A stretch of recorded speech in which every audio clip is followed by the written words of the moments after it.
My name's Arthur Dooley, and I earn my living as a sculptor. I do all my work here in Liverpool, where I was born. I believe that living in a place where you earn your bread means something.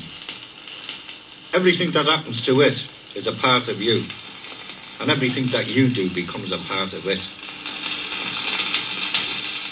A lot has happened to Liverpool since the last war. Big business and the politicians have been having a ball. But when they've finished bankrupting this city, the people must organise and come into their own.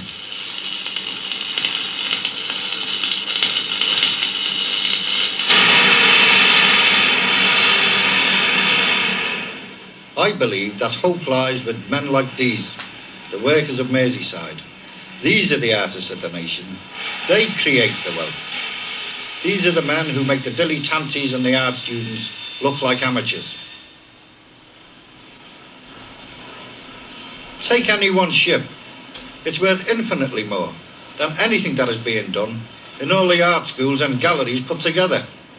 These men handle hundreds of tons of iron and steel and turn it into something that works. These are the people who are benefiting society. These men are not playing at life. I put my faith in them. These are the men who taught me how to become a sculptor.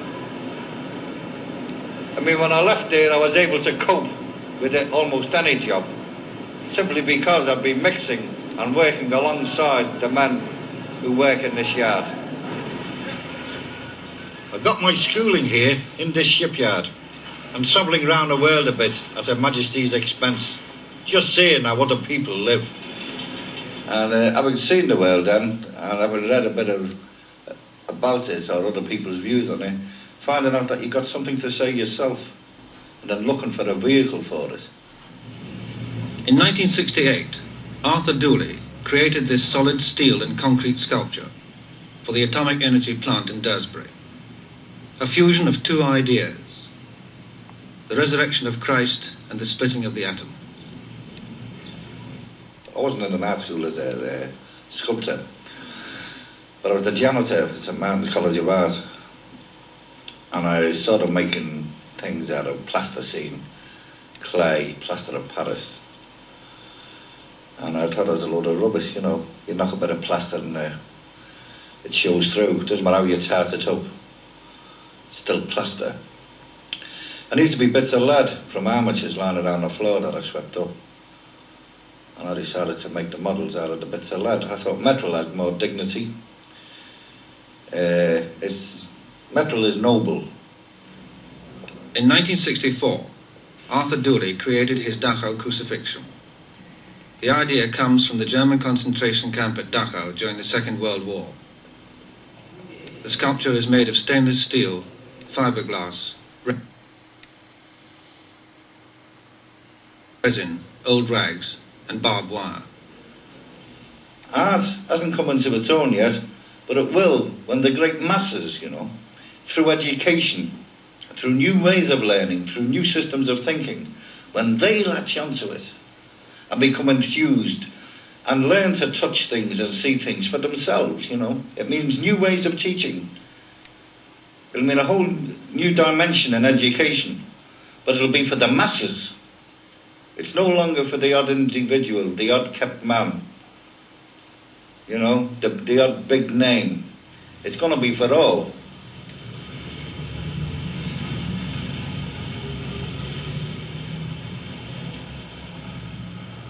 Now, Liverpool is a working class city. People here live from pay packet to pay packet, from weekend to weekend. And so the life cycle through the years is broken down. It's a series of 7-day touches when the loot comes in. And they get a day and a half off, and they can go out and have a drink. The big point of the day off is the match on Saturday afternoon at Goodison Park or Anfield.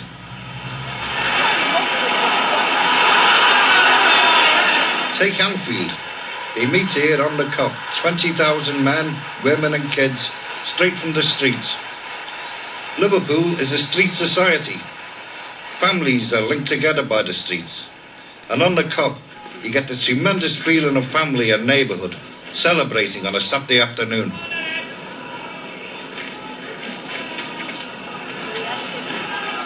I dare say some people looking at that scene, some sociologist from university, could write a thesis about it, on the need for an outlet for the masses. But it's something beyond that, something the effete sociologist won't know about, because it's outside its terms of reference. It's the fact that there's a great love and unity in this city. There's a great feeling of togetherness, which materialises on the Cop, where one thought spreads through the crowd.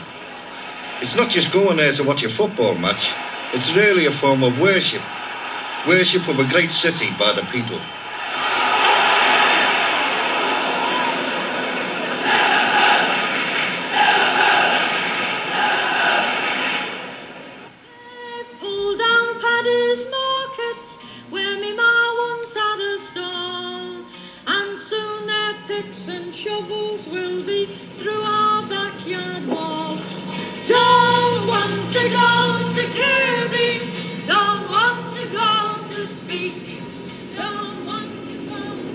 What do you make of this lot? You know, round here, not many years ago, about 3 years ago, these were houses with families in. Real communities. These streets which separate the grass round here were full of people, full of families. And the whole lot's been destroyed, torn apart. I mean, when you tear streets down like this and move communities, you've destroyed that community. And this is going on all over the place. You know, you destroy the communities, you destroy the city. And we're in the middle of a great demolition job on the family. We're seeing the family and the communities being broken up. And that's where they are now, that's where they put the people. I mean, they didn't have to go up there. They had no choice. The architects who built the place don't live up there, and the city fathers don't live up there. But it's all right for the working class people, you know, they'll suffer anything. There's lots of other little things like putting out the cats, but there's no back door on the 14th floor of a unit commerce flat. When you get close to these things and you have a look at them, you wonder what was in the mind of the architects that put them up. What prompted them with this sort of cubist design thing? When we talked about this some time ago, they said the only thing we could do was either move the people out or stick them up. You know, they were wrong, because people are now refusing to go into them because of the design, and they're coming out with other ideas. But it's a bit too late for a lot of people. We're not used to living in buildings like this. They're not our kind of living thing. We live in streets and in houses with neighbourhoods where people can meet and mix together and keep an eye on one another, and we can mind next door's baby and things like this, and the woman over the road can watch your house when you leave. But now this has happened, there's break-ins happening and everything. It's a bad show, you know. And the kind of people who've built this are not our class. They're not working class. They're the antithesis, really. They're a separate race to us. You know, they talk a different language. They use different terms of reference. They don't think like we do. They've got a different lifestyle to us. What they put up here, these semi-detached livers, you know, who wouldn't live in these things themselves, for me, is the very antithesis to Christianity. It's the opposite to love thy neighbour.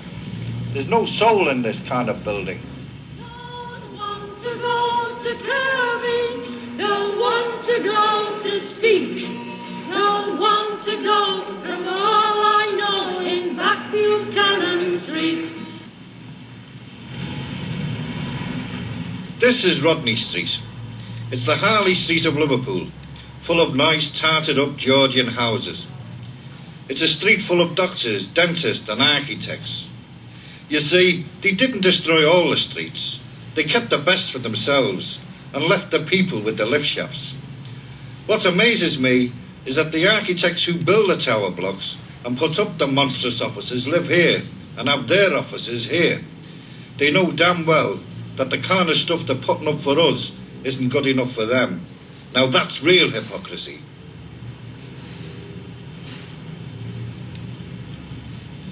When you look around Upper Parliament Street or Canning Street and all the other streets built at the same period, you see how they've been allowed to become run down and neglected. But this is an example of what could have been done. Rodney Street is a very beautiful street. Liverpool could be a very beautiful city.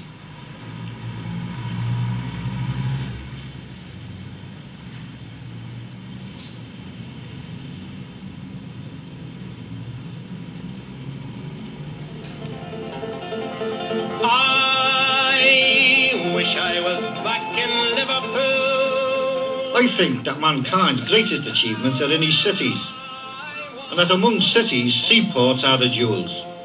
The social ideas come in from all over the world and settle in there. This is what strikes me about Liverpool. It's Leningrad, it's San Francisco, it's a Hamburg, and it's Marseille all rolled into one. There's 6 in a bed by the old pierhead, and it's Liverpool town for me. 'Tis 7 long years since I won. We have all these different races coming into Liverpool. Irish, Jews, West African and West Indian. They come in and settle and bring new blood and new ideas. This is what makes great seaports probably some of the most highly civilised places to live in the world. I don't want to see this culture on the Mersey pulled down and torn apart. You know what that is? That's the Roman Catholic Cathedral. It's mine. I've been wanting one of them for a long time. And now I've got it. I'm not all that happy with it. There it is. We're paying for it though, and it's costing a mint. The whole diocese is deep in the red trying to cope with it. But money apart, should it ever have been built at all? I think all of us have made a mistake. Cathedrals are out of date. But now that we've got it, who is it for? The tourists or the people of Liverpool? If it's for the people, I think it should have been built the other way round. Well, there's the cathedral. And over there, they're the people for whom the cathedral was built, who wanted their cathedral and paid for it. And this is what they've given them. They've given them the stairs and the back entrance, the tradesman's way in. Something wrong. Architecturally, it's a flop because it doesn't work. The architect who designs it appears to ignore the history of the church and the purpose of a cathedral. It seems to me that the man's terms of reference stem from a university examination system. This automatically separates him from the masses of the people to start with.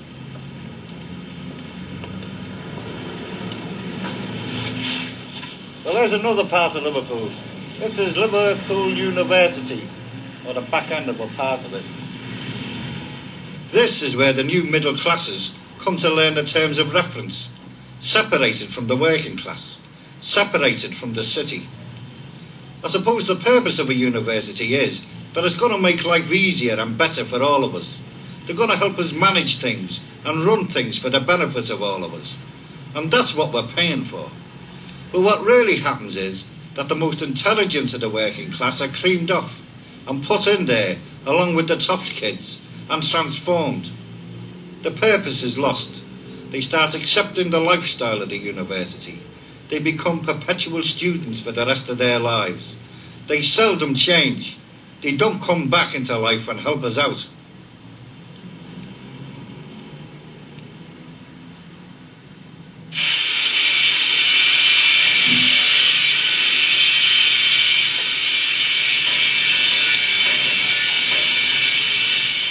It's for this reason that we've got to help ourselves out. We've got to support each other. Take Dougie, for instance. He's out of work at the moment, but in the meantime he's helping me and earning a few bob, picking up the job. You don't ask what's he trying to create, you just have to look at it, and you stand still and look at it, nice and quiet, and look at it, and that's just what it does to you. You know, you just stand and look at it, and you think it's brilliant. The point is, we've got to teach ourselves. We've got a dynamic culture of our own, which no one can teach us, because we live it. We don't get it through A levels and O levels.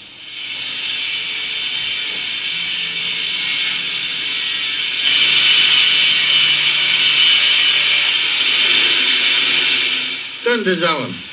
He's not really employed by me, although he works with me. He's his own boss. His talent is painting, but he has to eat. So he's become skilled at polishing, shaping and grinding the bronzes that we make.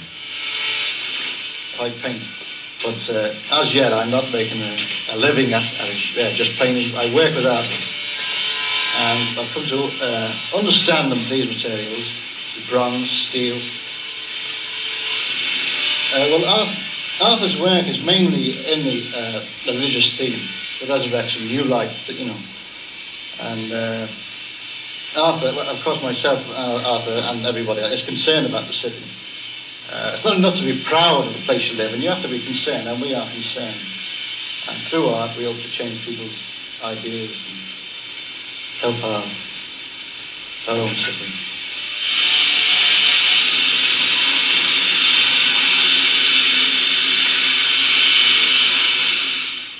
The work that I do, that means anything at all, is religious. And for me, the centre of my religion is the resurrection. The art of any society reflects the philosophy by which it lives. But although we live in a Christian society, there are very few references to resurrection. Instead, our whole culture has been saturated by the idea of the cross. Now I believe that this is wrong, because it's geared to the death wish, and people want to live. We're the shape from which crosses are made. The design is based on the human form, but ideas have been turned upside down and inside out. We now put the design on ourselves. The cross has become more important than the man. Now there's no humanity on a bare cross, and if there's anything that's pure design, it's ourselves. Because I believe that we're the mystical body. Mankind, all of us, are Christ. When I went to school, the images I got of Christ were either of gentle Jesus, meek and mild, burning like a candle with a pure clear light, or he was dead, crucified. Now I reject both of these images. I believe that the real Christ was a revolutionary, that this son of a carpenter, who in spite of the crucifixion, in spite of being entombed, walked out alive and well. He hammered them. And this is the message that's been suppressed. You see, the central point in my religion is that we can win now. We don't have to wait for the next world. The resurrection is now. And the spirit of the resurrection is the ordinary person like you and me, who reflects Christ. Realising that we can win today, as well as in the next world, if there is one.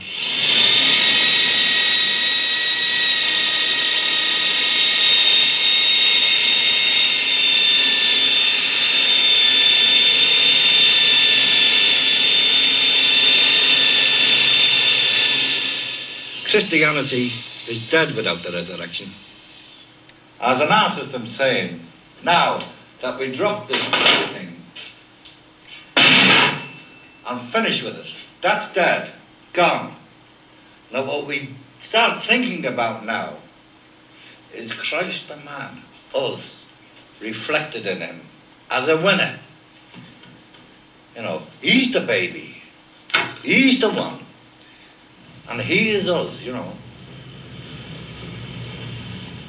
On this particular church, the Prince's Road Methodist Church in Liverpool, there's a cross on one side and the figure of Christ on the other. I didn't put the cross up. The architects did that. I made the figure of the man, freed from the cross, diving into the world.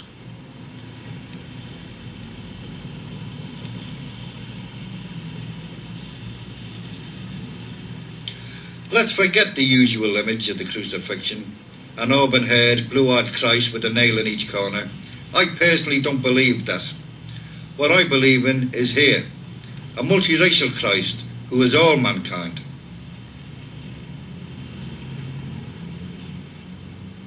In spite of the crucifixion, and in spite of the pain and the agony, this man comes out as a winner. He's arrived.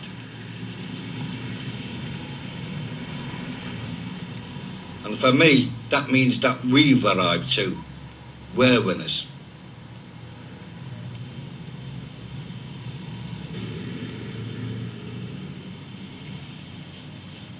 I think it's important to translate Christianity into present day terms. Otherwise, the whole exercise is a waste of time.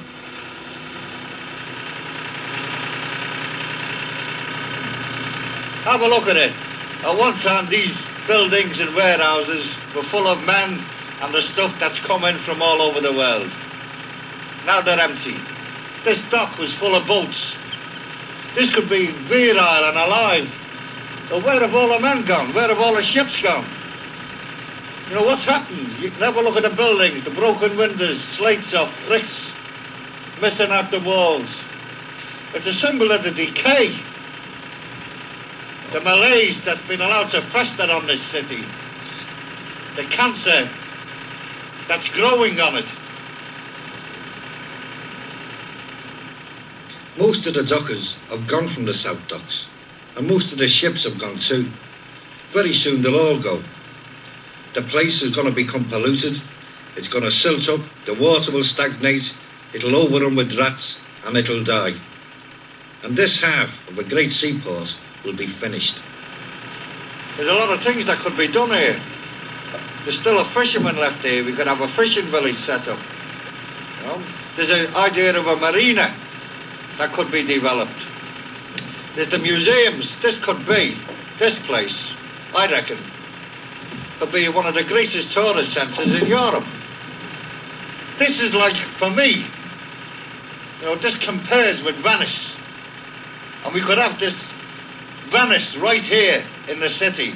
And it's not only just this stuff, you know, you go right along. We could do something with the whole dock area, from the pier edge right down to Dingle, could be developed with new ideas. And if the people of Liverpool, you know, could have a say in it, and we could have an investment in it, and we could own and run and control it, we could do something really dramatic here. But it needs imagination. There's sculptors and artists here. There could be a tremendous maritime museum, a real asset to the city. People would flood in from all over Europe, or from all over the world to see this place. You know, I want to see the city revived. And it could happen. The possibilities are here, the people are here, and the will to do it is here. I see Liverpool as the capital of the Atlantic, the great seaport that opens up the whole new world.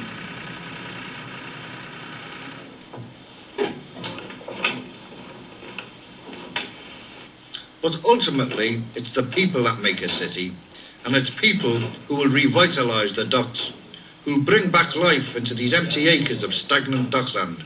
Liverpool has the people. We need the work. We have the talent. And this is the place where it could all happen again. Sorry, hold on. Okay.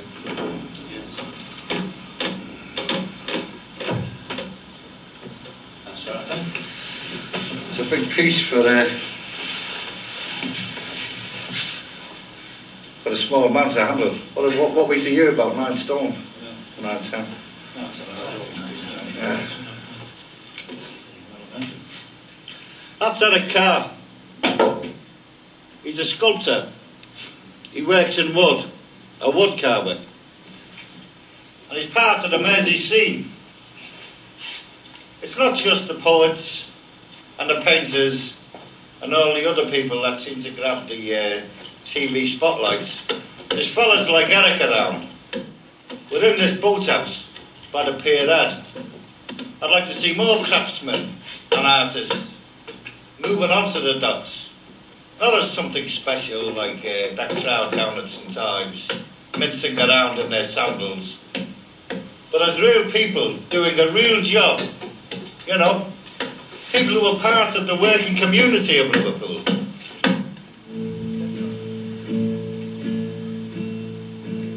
Some other place that isn't real You watch it on the telly with the evening meal. There's a man with no hands and a man who can't see, a hungry man and a man who can't feel. And none of them are me. None of them are me. I worry about these people. I worry a lot. There's this thin baby in a dirty cot. There's this thin dog with skeleton chest, a woman on crutches, and all the... We're not television producers, nor are we radio commentators. We don't write the heavyweight books. Communication, for most working class people, is talking, listening, reading and looking. Well, it's not my fault if they can't keep the peace in Belfast and Chicago and the Middle East. If I join in, won't make them cease. Will it? Well, it's unfortunate that communication at this level is only verbal, because the people that control things don't have to listen to us discussing what we think are big matters over a pint in the pub or writing protest songs.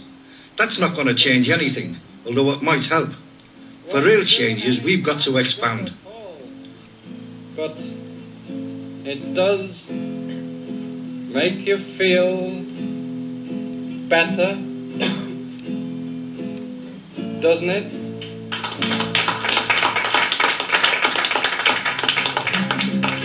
See our pollution march onward, gliding past you and me. Now you can walk on the Mersey, for the river is sludge to the sea. Motorways cut us in pieces and eat up our arable land. Mr. Nady, you're one of the few fellas left fishing from that side of the river, Liverpool, aren't you? How many more is there? On the river, there's 3. Actually earning the living at it, you know, the livelihood. Yeah.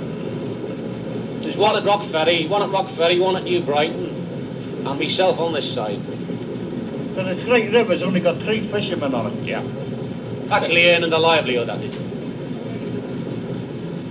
Well, you can count them in hundreds. In the past, like going back a while, you know. Well, no chance of it, you know, reviving, you know. The way the pollution is, you've got to travel so far for it, you know, for your stuff. Who's responsible, do you think, for the, you know, the pollution? Well, it's the industrialist all the time, isn't it? On this side, mostly. Well, on both sides, really. You know, you've got Widnes and Runcorn, you know, either side of the river, haven't you? Yeah. That's where all your chemical industries are set up. Yeah. And then you've got your soap people on this side of the river, yeah, on the Cheshire side. And then you've got your chemical tankers coming out. The air of our cities, and babies store up DDT. I cannot make love while this gas mask keeps you at a distance from me.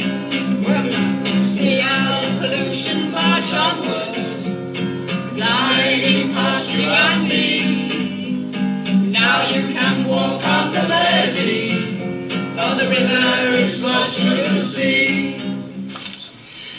Now, it's communication, just like what I'm doing, isn't it? In a Yeah. way, but you're doing it, you know, you do it this way. Well, it's part of people's fight, isn't it? Because we can't get what we want in the other newspapers. You've got to do one yourself. That's Chrissy Marr. She runs her own newspaper, the Tuebrook Bugle. Chrissy lives in one of the most famous streets in Liverpool, Pringle Street. It's famous because she lives there. She organises and prints and gets her newspaper out of her own front parlour. We know what we want out of life. We know what we want this paper to do. And this paper is doing exactly what we want it to do. It's a voice of the people. It's going about, it's getting things done. It's really fantastic. I think other papers can't compare this type of thing, because all they're doing is catering for a small minority of people. I mean, that minority, bear in mind, might be larger than all the people got in Tuebrook, but it doesn't speak for them. It entertains them. and even in some cases sympathises with their causes. But the Tribute Bugle does neither of these things. The Tribute Bugle is a campaigning necessity.